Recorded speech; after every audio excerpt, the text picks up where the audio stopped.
Is the world on the brink of a devastating war? A war that could rip apart West Asia and drag the entire world with it. Because the President of the United States, Donald Trump, is talking about erasing Iran from the map, while Iran is answering with a threat to set the American world on fire. Amid all of this, American fighter jets and warships appear to be mobilizing toward West Asia. The question is, if war comes, who burns first? Iran? America? Or America's closest allies, Qatar, Israel, or the entire region? Because this is not hypothetical. Tehran has made it clear that any action taken by Washington against Iran's supreme leader, Ayatollah Ali Khamenei, will lead to devastating outcomes. We do not pay attention to Trump's bluster. He knows that if any hand is raised to assault our leader, we will not only cut off that hand decisively and courageously, and this is not just rhetoric, but we will set their world on fire.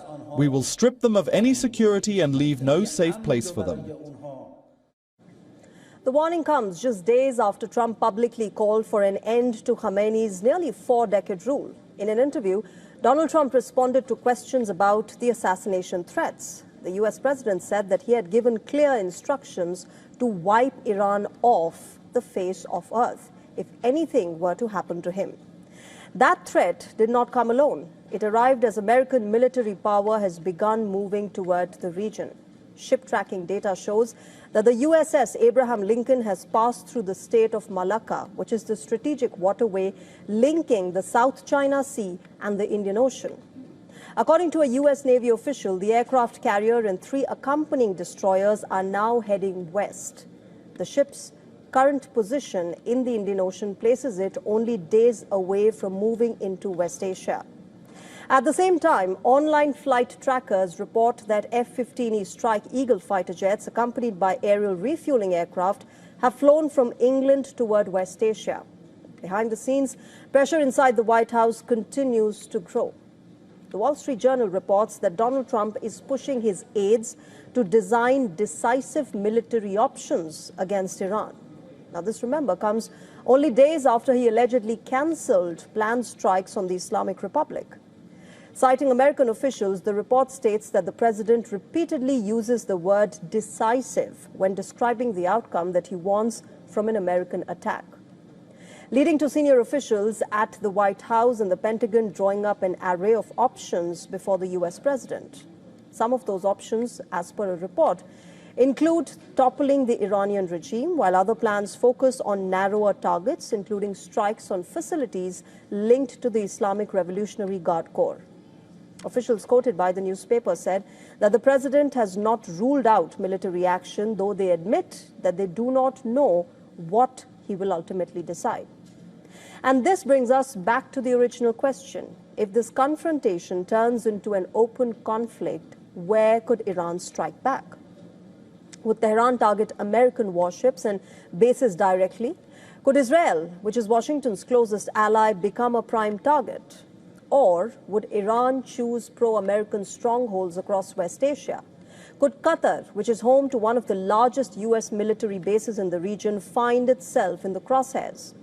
Could Gulf states hosting the American troops suddenly turn into a front line? For now, warships keep on moving, fighter jets keep on flying, while leaders on both sides keep giving each other ultimatums.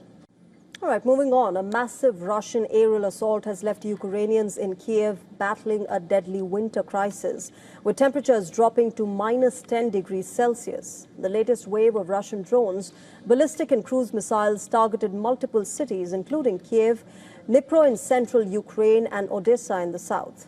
In Kiev, air raid alerts lasted through most of the night as missiles and drones closed in on the capital.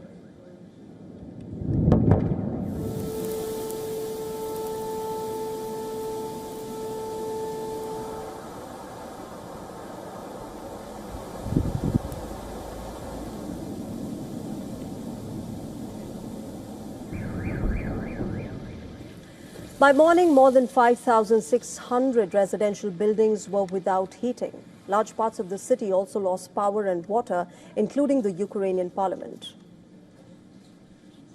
In Kiev alone, by evening, more than 1 million consumers will be without electricity. A significant number of buildings are without heat, more than 4,000 apartment buildings. All efforts must be directed toward alleviating the situation.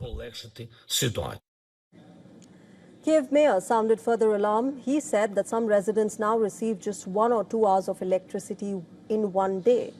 He's also urging those with alternative accommodation to temporarily leave the city to ease pressure on the fragile energy network.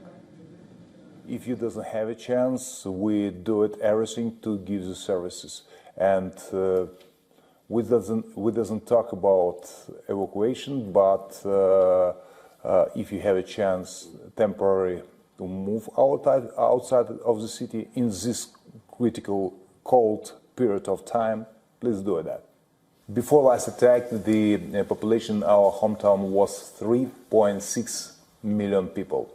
600 people leave the city. As strikes continued, Kiev's residents took shelter in makeshift emergency tents set up near affected high-rise buildings. The tents provided hot water, charging stations, and a brief escape from the bitter cold as families with children huddled around generators and electric heaters.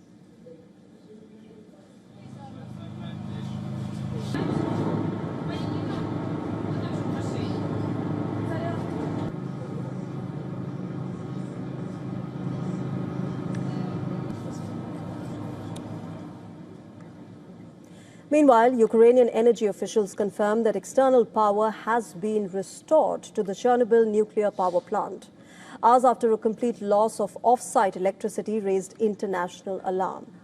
In a related development, Russia reported 13 people injured in a drone attack in its southern region.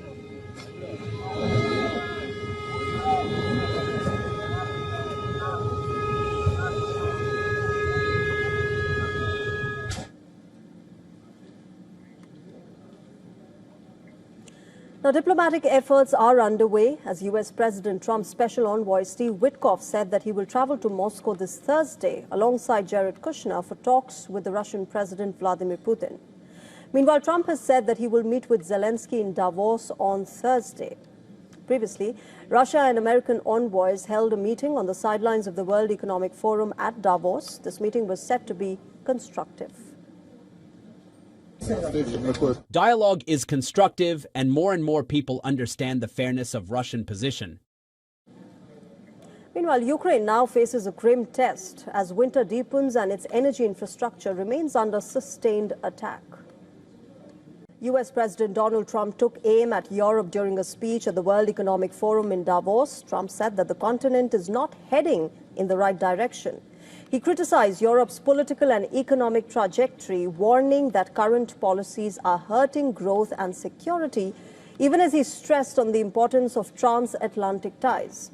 He also revisited his controversial comments on Greenland, saying that the United States saved Greenland and again framed the Arctic territory as strategically vital to American security interests.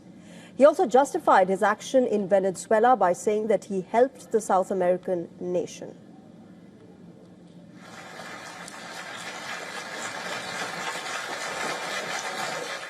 Greenland is a vast, almost entirely uninhabited and undeveloped territory, sitting undefended in a key strategic location between the United States, Russia, and China. That's exactly where it is, right smack in the middle. That's not the reason we need it. We need it for strategic national security and international security. This enormous unsecured island is actually part of North America. In Europe are not even recognizable, frankly, anymore. They're not recognizable. And we can argue about it, but there's no argument. Friends come back from different places. I don't want to insult anybody and say I don't recognize it. And that's not in a positive way. That's in a very negative way. And I love Europe, and I want to see Europe go good, but it's not heading in the right direction.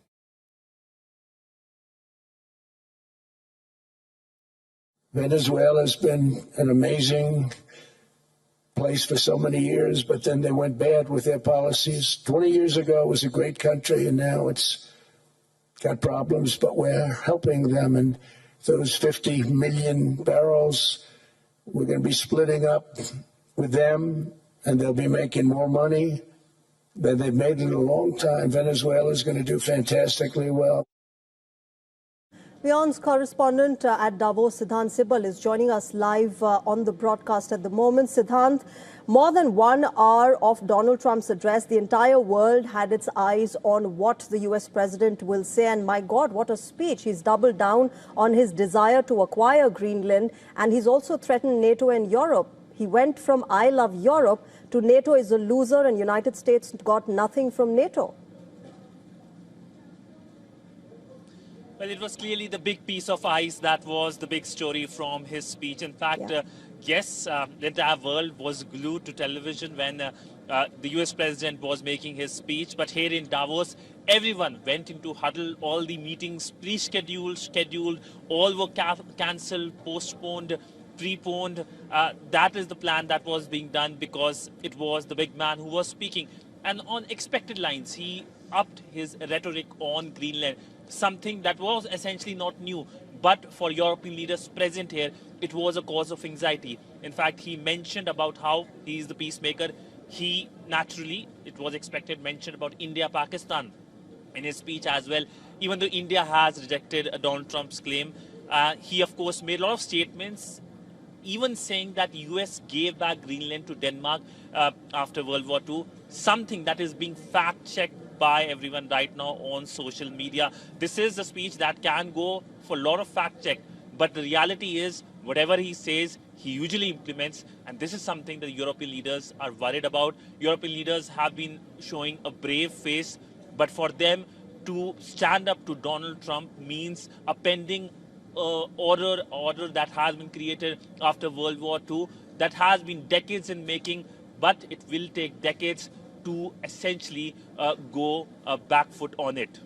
Absolutely, Siddhant. This is the kind of order that Donald Trump has been trying to disrupt when he says that we have to, get more from NATO and from the European Union because they have used United States over the past several years. And like you were talking about fact-checking the US president's speech, one of the things that he mentioned was that he's going to be meeting with Volodymyr Zelensky. As of now, Ukrainian officials say that Zelensky is not present at Davos and he's at Kiev. But if that does happen in the next few days, can we see some sort of a peace announcement, some sort of a deal being reached? Well, I do not know how it will happen because Donald Trump leaves tomorrow by midday here, almost 12 hours, just over 12 hours he'll be staying here. For the Ukrainian president to come here, there are protocols, procedures. He can, of course, break the protocols, but there are questions if the Ukrainian president is keen to meet him, because obviously he'll make an occasion out of it. And when it comes to fact-checking, many times he even confused Iceland and Greenland. This is something that Icelanders must be closely watching. But tomorrow will be a big day in terms of not only his bilateral meetings, some of which he has been claiming, but signing of the Gaza Board of Peace Charter. Many countries have affirmed that they will be present. Pakistan has confirmed short while ago. India has been mum on it, but tomorrow will be a big day on that aspect. Absolutely. Siddhant, I'll leave it there. Thank you very much. Let's wait and watch what happens tomorrow.